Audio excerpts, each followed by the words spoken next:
Yo vengo a hablar de una exposición de una tesis filosófica. Si mis conclusiones no resultan válidas, por lo menos espero haber expuesto cómo no acercarnos a estas cuestiones. Y eso sin duda será suficiente para mí. Al final de todo, la filosofía es un juego y hay que tomársela como tal. Bueno, como introducción a nuestro tema, comencemos por lo siguiente. Un enunciado analítico, en donde el predicado está contenido en el sujeto. Un enunciado sintético es aquel en donde el predicado no está contenido en el sujeto. Un conocimiento a priori es un conocimiento completamente racional, independiente de la experiencia sensible, y un conocimiento a posteriori es un conocimiento no completamente racional, dependiente de la experiencia sensible. Así pues, un enunciado analítico no dice nada sobre el mundo, mientras que un enunciado sintético dice algo sobre el mundo. Por ejemplo, todos los solteros son no casados, es un enunciado analítico. Los solteros son más felices que los casados, es un enunciado sintético.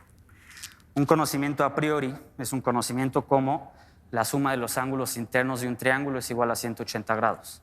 Un conocimiento a posteriori es cualquier proposición de las ciencias naturales, de la física, de la química, de la biología.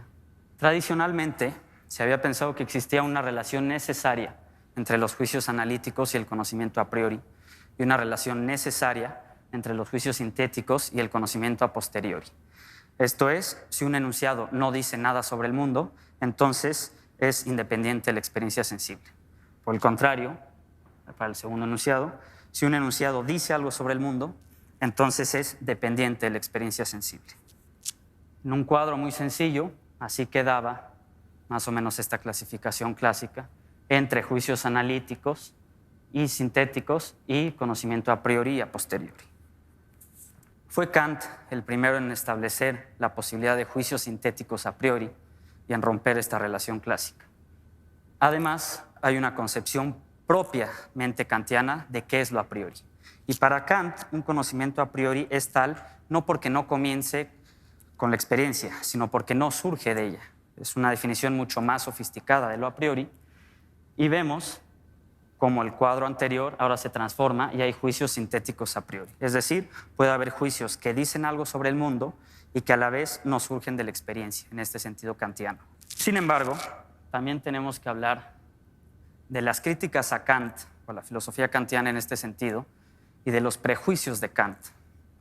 Comencemos por las críticas. El positivismo lógico, por ejemplo, el positivismo lógico de Carnap, que fue un filósofo muy importante del siglo XX, argumenta que esta posibilidad kantiana de juicios sintéticos a priori es falsa, o por lo menos imprecisa, en el siguiente sentido. Dice Carnap, si consideramos los enunciados de la geometría pura o matemática, estos son a priori, pero no sintéticos. Y si consideramos los enunciados de la geometría física o aplicada, estos son sintéticos, pero no a priori. Eso por la parte de las críticas. Ahora vamos a los prejuicios. Kant conservó el prejuicio propio de su época, propio de la filosofía de su época, de que si algo es necesario, entonces es un conocimiento a priori, y de que si algo es contingente, es un conocimiento a posteriori. Por cierto, hoy es el cumpleaños de Kant, así que esperemos que no esté merodeando por aquí, tratando de vengarse de lo que acabamos de decir. Bueno, para nuestros propósitos daremos estas definiciones ingenuas, primitivas, muy sencillas, nada técnicas. Para nosotros lo necesario será aquello cuyo contrario es imposible, y lo contingente será aquello cuyo contrario es posible. En otras palabras, un enunciado necesario es un enunciado cuyo contrario es imposible, y un enunciado contingente es un enunciado cuyo contrario es posible. Además de esto, daremos una nueva definición de lo a priori, una definición alternativa de lo a priori, que es esta. Un juicio hecho a priori es un juicio cuya verdad no requiere de una demostración fáctica. Esta nueva definición, esta definición alternativa de lo a priori, tiene dos características o dos ventajas, si se quiere. En primer lugar, viene a decir que un conocimiento que pueda ser mostrado a priorísticamente no es un conocimiento que tenga que ser mostrado a priorísticamente. En segundo lugar, no es incompatible con la definición que ya dimos antes, con la definición clásica de lo a priori. Esto es un conocimiento puramente racional, independiente de la experiencia sensible. Por lo menos no es incompatible para el ejemplo, para la cuestión que consideraremos ahora. Ahora bien, ¿hay juicios a priori contingentes a la vez? Para esto consideremos la siguiente tabla.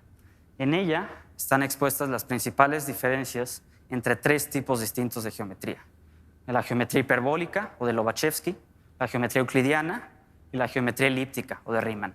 Así, por ejemplo, la suma de los ángulos internos de un triángulo para la geometría hiperbólica es menor a 180 grados. Para la geometría euclidiana es igual a 180 grados, como se enseña en la primaria, y para la geometría elíptica es mayor a 180 grados. La medida de la curvatura, por ejemplo, es negativa en la geometría hiperbólica, igual a 0 en la euclidiana y positiva en la geometría de Riemann. El número de paralelas que consideran estas geometrías es infinito en la geometría hiperbólica, 1 en la euclidiana y 0 en la elíptica. Y por último, la proporción de la circunferencia al diámetro del círculo, o sea, pi, es mayor a pi en la geometría hiperbólica, igual a pi en la euclidiana, como se enseña en la primaria, y menor a pi en la geometría elíptica. Estos son algunos ejemplos visuales de los triángulos que resultan, dada la tabla anterior. El primer triángulo es un triángulo euclidiano, clásico. El segundo triángulo es un triángulo hiperbólico o lobachevskiano. Y el tercer triángulo es un triángulo elíptico o riemanniano. De nuevo, estos son solo ejemplos, ayudas visuales de lo que acabamos de decir. Alguna vez Quine, un filósofo americano muy importante, dijo que ningún enunciado es inmune a la revisión. Llevando el enunciado de Quine a su conclusión lógica, también habría que revisar su propio enunciado. Y también habría que revisar el enunciado que acabo de decir.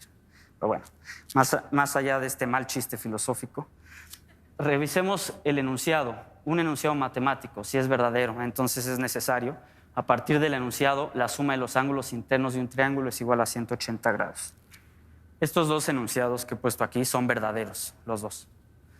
El primero es contingente y es a priori. Es contingente porque su contrario es posible, como lo muestra el enunciado que está escrito abajo.